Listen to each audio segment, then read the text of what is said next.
Sriwijaya FC diambang degradasi usai terpaku di dasar klasemen Championship 2025. Di masa jeda libur kompetisi, manajemen berencana melakukan pemusatan latihan di Palembang guna melakukan seleksi pemain baru dan mendatangkan pemain asing asal Ghana, Mikhail Enu. Asisten Direktur Media SFC, Muhammad Muslim menegaskan, TC dimulai 18 Desember 2025 di Palembang, di mana pelatih Sriwijaya FC, Budi Sudarsono, akan melihat kemampuan puluhan pemain trial yang melamar ke SFC. Hal ini untuk mencari pengganti 7 pemain yang hengkang. Muslim juga memastikan pemain asing berposisi bek tengah.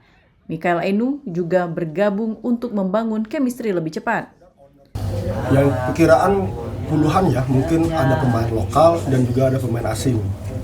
Yang jelas dari klub Liga 1 dan Liga 2. Super, itu kalau Enu katanya udah pasti ya untuk pemain asing kita yang di pemain belakang bakal datang. Kalau untuk Enu tuh sebenarnya tidak ada masalah lagi ya. Sebenarnya pada saat putaran pertama kemarin Enu itu bisa langsung main.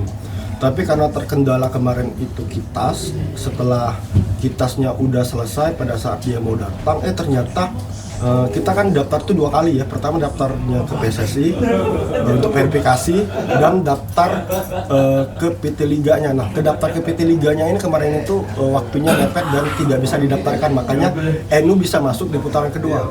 Artinya untuk Enu tidak ada masalah sih, tinggal masuk aja di putaran kedua. Sriwijaya FC dijadwalkan kembali bertanding saat menjamu PSMS Medan 27 Juli mendatang. Dari Palembang, Bambang Irawan, iNews melaporkan.